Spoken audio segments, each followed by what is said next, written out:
Welcome back to the Horse Racing Show, episode 37, and a repeat guest and one of my favorites. We've been friends for years, and we have worked together for years with NBC, and you can see her this weekend at Keeneland on the NBC shows. She is the very talented Donna Brothers. Hello, Donna.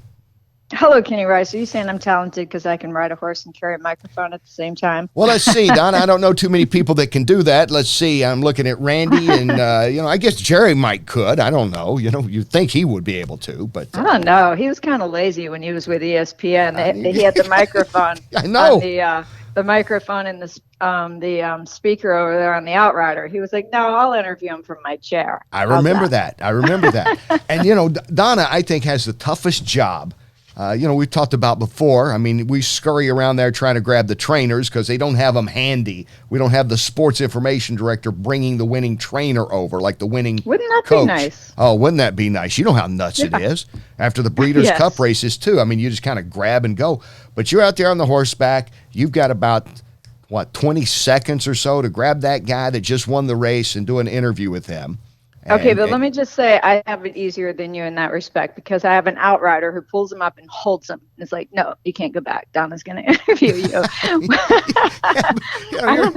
You're riding a horse. You're trying to remember what just happened in the race, and you don't get to see the race that much, do you? I mean, you look on the big board, maybe like at Churchill, but it's tough. Yeah. It's tough at ground level for us to see the entire race. I have friends say, "Did you see that?" I go, I saw part of it. I see the race. I hear the race. I know who won, obviously, but we don't have that monitor right in front of us. I think in some ways that actually makes it better for all of us because our viewers, I would venture to say, especially on the big days, like we've got the Fall Stars weekend coming up from Keeneland on NBC and NBC Sports Network this weekend, and these viewers will be mostly horse racing fans. But on the really big days, like Breeders' Cup and Derby. Yeah. I would venture to say 85% of our audience does not know where the winner came from. And so it kind of behooves us a little bit and behooves our audience for us not to know so that when we interview the jockey and we interview the trainer, we let them tell the story because we really couldn't see it. And besides, the story's better coming from them, right? From us. So. Yeah, that's how you're good at it. I mean, that's what a good interviewer does. It's, the stars are the people we're interviewing. Mm-hmm. Absolutely. Like you're the star right now. I'm interviewing you. You're the star right now. Okay, we'll go with that. I'll be a star today, Kenny. Well, you always are. You know that. And I had the pleasure of seeing Donna in action. She was the guest of honor to help out a charity event over the weekend in Lexington, Kentucky. And she's involved with many charitable organizations, and this is one of the better ones that benefit those that are working on the backside, the families, and kind of I won't say the forgotten charity. It's not the forgotten people, but I guess sometimes people in the business take it for granted to an extent. Not everyone, but some do. What I think people in the business sometimes take for granted is health care, right? I mean, they don't realize just how difficult it can be to get just basic health care, and then also things just like a backpack with all the essentials for your kids to go off to school. Like we go to the store, we buy that. Everything costs $50. Yeah. Well, some of those families don't have $50 to buy a backpack and everything that goes in it. And so Bluegrass Farms Charities helps a lot of the Central Kentucky farm-related families, whether they're on farms around Central Kentucky or Keeneland or the Thoroughbred Training Center, helps them and their families with the basic health care that they need and helping the kids with the school supplies and oftentimes meals. And they have a pretty good outreach. Yeah, it's tough work, and we've talked about that several times on this show, Donna, is when, and I do appreciate some of the work that like PETA and these other organizations do. I don't want to make blanket statements, but like in horse racing, a lot of times they forget, and other people forget that are covering these stories, of all the hundreds of people that work on the backside that are not the millionaires that own horses or some of the elite trainers or jockeys that make well into the six figures, if not more. They're people just making a living and a hard living. Right. And I think one of the things also that gets lost is the reason why we have such a large Latino population on the backside and now in the jockey colony is because Hmm. we really don't have an agricultural society anymore. And so Yeah. we don't have kids who are growing up working with horses who are comfortable working around them whenever they either drop out of high school or graduate from high school or don't love college. And so a lot of the Latinos are like, I've been riding a horse since I could walk. I'll do Right. it. Yeah. And so the pay is good. And for them, it doesn't seem a lot like work to go work with horses. Yeah. And it's incredible to watch them work. Now, obviously, you being a professional jockey and winning into four figures and being one of the, carrying on the legacy of your mom and being one of the pioneers, as Julie Crone talked about last week when she was on.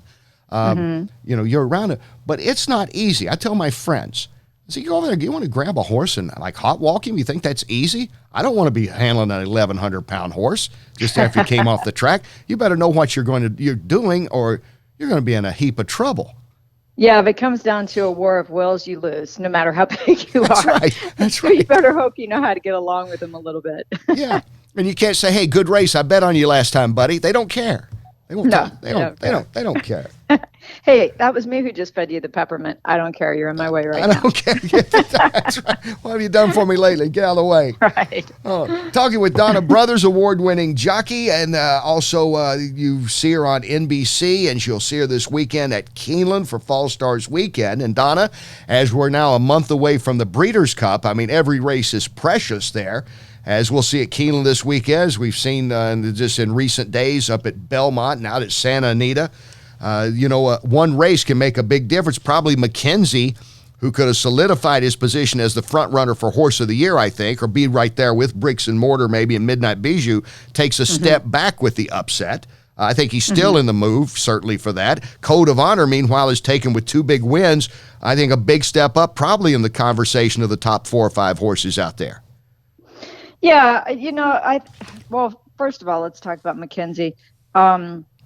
Mike Smith, what a great ride the other day on Mackenzie. First of all, one of the things that I think got lost in that, I never heard anybody talk about it anyway, is the way that he strategically rode the entire race. And when I mean the entire race, I don't mean the length of the race. I mean every horse in the race. Yeah. And so that's right. his horse broke well. He put him in a good position, and then he let those other 2 horses go, and he dropped back in a spot where he was laying 3 wide, and he had pretty much the rest of the field on his inside and to his left, where he could keep tabs on them. And then he just waited and waited and waited and bided his time. And we saw Johnny Velasquez do the same thing with Code of Honor when he rode him. So those guys are just so good at what they do. And then one of the other things that Mike Smith did is he definitely was going for the long ball. So he didn't use him up to try to beat a horse that was running its best race of its life. He said, you know what, my horse is getting a little bit tired. We're going to save a little bit something for Breeders' Cup. And so I think we're going to see a little different Mackenzie. Don't you, Kenny? Don't you think he'll really benefit from that race? I think so, Donna, and I would not be surprised to see him still be the favorite at the Breeders' Cup Classic. I think he will be with Baffert and with Smith being on the Santa Anita surface. And you're right, and I think that's one of the things is, you pick your spots, and that the spot that's going to really matter is that Breeders' Cup Classic. And maybe with Midnight Bijou, the Breeders' Cup Distaff, I think she wins that impressively. She's certainly in the running. If you got a big upset in one of the other races, I don't know, Bricks and Mortar, I think is still right there. I mean, I think but it's here's really the thing about Bricks and Mortar and Midnight Bijou that you talked about is Bricks and Mortar's the turf horse and Midnight Bijou's a filly. Yeah. And so they've got to be a superior turf horse in a year of inferior dirt horses, and same with the fillies in order to get Horse of the Year. And so if Mackenzie shows up in the Breeders' Cup, I think it's Horse of the Year is his honor to lose this year, don't you? Yeah, I think so. And I think Code of Honor can be Horse of the Year if he wins that. Sure, that's a good point, especially as a 3-year-old, because when he ran the other day against older horses, it was really the first glimpse that we got to see of how this 3-year-old generation is going to stack up against the older generation. And he stacked up well. Yeah, and like you made an excellent point at it, for turf horses traditionally, for fillies traditionally, turf horse you got to be exceptional. Fillies, usually you got to beat the boys somewhere along the line. Right, and she's 7 for 7 this year, all against females. Yeah, and she's going to stick with the females, I'm sure, to go into the distaff. Now, Late, on the other hand, has hooked up against Midnight Bijou 4 times, been beaten by her every time. But I think Late has a chance to win the Breeders' Cup Classic because she's just better at a 1.25 miles than she is at the shorter distances that she's faced against Midnight Bisou. And wouldn't that be something if she pulls that off, and then everybody's flipping coins after that, because that's really, let's just say in a hypothetical, Elate wins the distaff, wins the Classic. Midnight Bijou, as expected, wins the distaff. Bricks and Mortar, as expected, wins on the grass. That's going to really make it interesting voting. Or let's say even Bricks and Mortar gets upset. Midnight Bijou gets upset. Elate wins. I don't think she becomes Horse of the Year because they look at she couldn't beat, Midnight Bijou even at a shorter distance. But right. I guess the whole point, Donna, this is one of the more interesting years for trying to figure out the best horse. Last year there was, one conversation outside of Justify, and that was it. Yeah, absolutely. I mean, this year Horse of the Year honors are definitely going to go down to the wire, and in our case, we consider that wire the Breeders' Cup. I mean, if especially when it's such a murky picture. Last year, of course, Justify didn't make it to the Breeders' Cup, but he didn't need to. He'd already sealed the deal by winning the Triple Crown, only the 13th horse ever to do that. So you kind of just take your hat off and go, well done, right? Like, That's okay, it. Go ahead, retire. Go enjoy your stallion duties, and we'll give you Horse of the Year. That's it. And he did. 6. Hey, I went 6 for 6. What do you people want from me?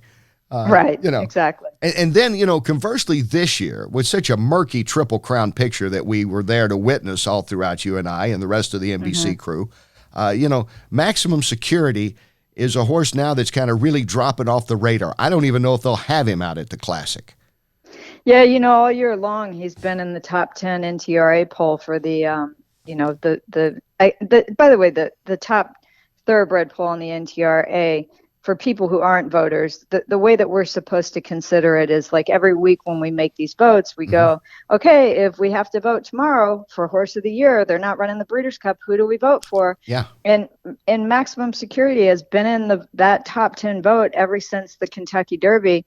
And just in the last 2 weeks, he's not even in the top 10 anymore. He's just, I would venture to say that the bloom is off the rose now. Yeah, now that Derby, in many opinions, is so long gone now. And, and then, to not run and going to run and not run. And I think people are probably saying, well, I don't even know if we'll see him again. I even made that prediction. I told Eddie Olczyk a couple of weeks ago. We were up in Belmont.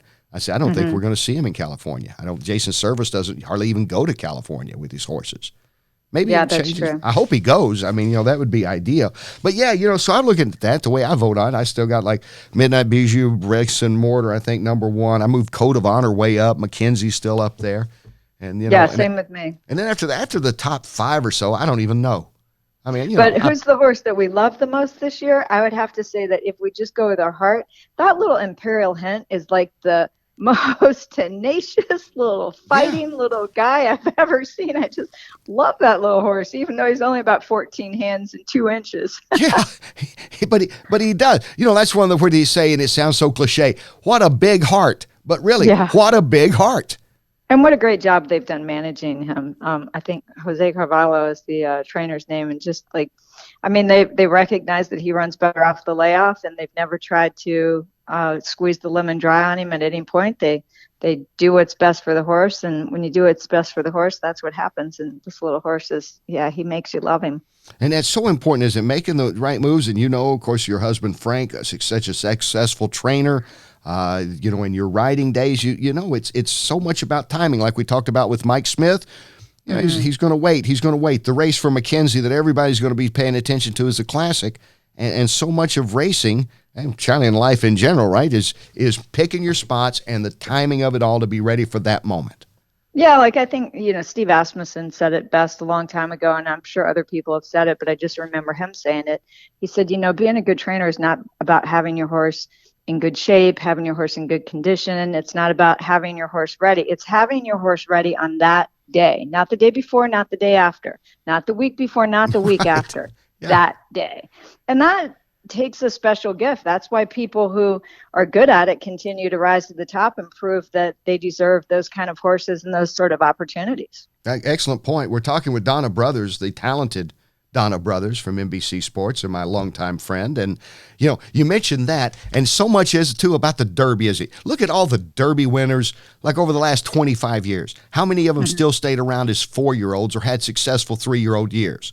There were I some. think the trick is to geld them at 2. It must be. It must be. And then we can keep them around. Because look at how many we've seen them come and go, and people say, let's see, whatever happened to Derby horse? I go, that's a good question. Whatever happened to Fusaichi, Pegasus, Monarchos? Heck, we're not picking on anybody. They went off to stallion duties, Yeah, just, going down the list, and you think, you think like if a Silver Charm came back, obviously, but you don't have that many that come back, or even late in the year and have like really strong 3-year-old seasons, with the exception, obviously, of American Pharoah, who had the Grand Slam winning the Classic. But, we don't have a lot of the Derby winners popping up in the Breeders' Cup Classics over the years. Yeah, and like when, and that was such a special Breeders' Cup Classic for us because I live in Louisville, you in Lexington, and that was the Breeders' Cup at Keeneland. And honestly, at the time, I think we even talked about it then. It felt like such a gift to have him there, and then to have American Pharoah win the Classic the way he won it. It might be the only time we're ever going to see that in our lifetime. A Triple Crown winner win. Well, it's the only time it's happened. One, but also it might be the only time we'll ever see it. And it was really a gift to be there and witness it. You're going to be at Keeneland this weekend. Of course, that's not far from where I actually live and not far from where you actually live. And, all the tracks, just talking about the tracks, people will say, what's your favorite tracks? And it's not a bias, but, Keeneland, Saratoga, Santa Anita to me are kind of the top 3 for me. The Churchill Downs Derby Day, there's nothing compared to Derby Day at Churchill Downs.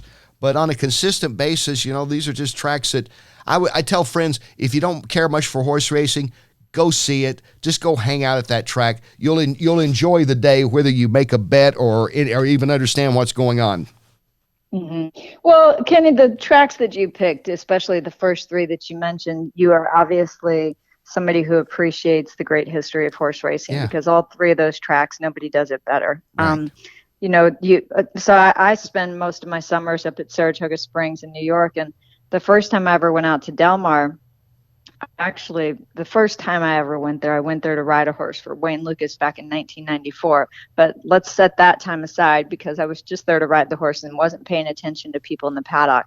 But the first time I went to Del Mar for a weekend was, I think, in 2011. And I wasn't there to cover any horse races for NBC or anything. I actually did a little work for TVG while I was there. But the point is having spent most of my summers in Saratoga Springs, and I walked into the paddock at Del Mar, and I thought, wow, they're not kidding. They actually do wear like shorts and flip flops in the paddock. Yeah. And there's no shorts allowed in the paddock at Saratoga. Not even the women aren't even allowed to wear shorts. Like they could wear, maybe a dressy jumper, kind of a short outfit, as long as it doesn't look like shorts. But there's just such a reverence for the sport at Keeneland, at Saratoga, and at Santa Anita. Now, Santa Anita, you do have a little bit more of a laid-back vibe because you've got that whole California groove thing going on. But still, they have just a reverie for the sport that people who have appreciated it for a long time, like you and I, appreciate. Yeah, that's the thing is you walk there and you say, hey, that horse ran here, I always think that, and I always like to walk around and go, hey, look at the horse. Think of the horses that have run at these places and the trainers and the jockeys and all. It's like going, like I tell people, you go to a baseball stadium, if you have the chance, go to Fenway Park and go to Wrigley Field, just again for the history, even if you're not a baseball fan, there's just something, you can sense a vibe in places like that. Like some old movie theaters you might go into on the road. I've gone into a few, I don't know anything about this place, but you can tell some cool stuff has happened here. Right. Like the first time I ever saw the Notre Dame Cathedral when I was in Paris, I remember I was standing there staring at it and all those gargoyles on top of the building and all the history. And I just started to, I could feel myself become emotional. Yeah. And I was like, gosh, am I going to cry? Sure. But you have such reverence for the history and what it took to build that building back then. And, how many emotional experiences have happened inside that church, mostly good. And so anyway, you get a feel for it. And speaking of a feel for it, let's talk about that for a second. Because one of the things I talk about a lot is that I feel like we do such a great job covering the Kentucky Derby. I feel like we can take everybody everywhere around the track in a way better fashion than they'd be able to do it if they went. Although if you haven't been, you should definitely go.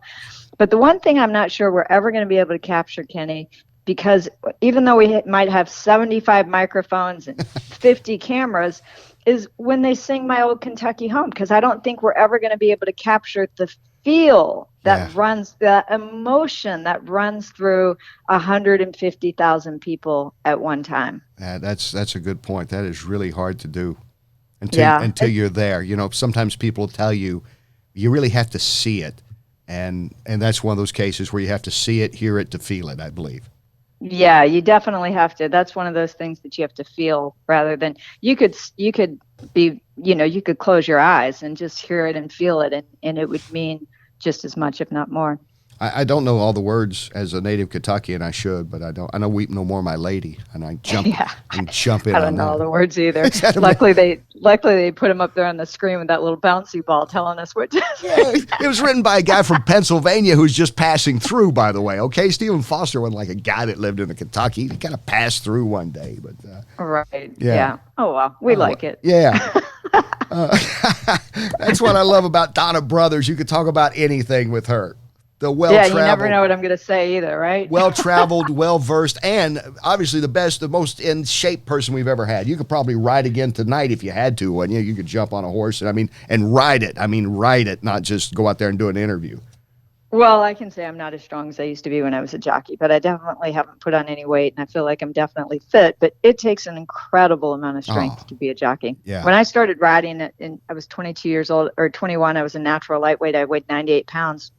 And it didn't take me very long to realize I wasn't strong enough. So I had to put on 6 pounds of muscle just to be able to compete with the guys. Yeah. Oh, that's what they don't, how it works on your legs and on your arms. Mm-hmm. It's a workout. Yeah, absolutely. Yeah, so actually I weigh less now than when I was a jockey, but like truth be told, I have more fat and less muscle. Let's just face it. It is what it is. You're holding up great, Donna, as people can see on NBC this weekend. Well, thank you. Thank you for being on with me again. I will look forward to seeing you at Keeneland, and then, of course, at the Breeders' Cup. We'll all be back together on TV pretty soon. Kenny, always my pleasure. I love listening to your show. Keep up the great work. All right. Thank you so much. Donna Brothers, NBC Sports Watcher this weekend at Keeneland. When we come back, more of the horse racing show. Stay tuned.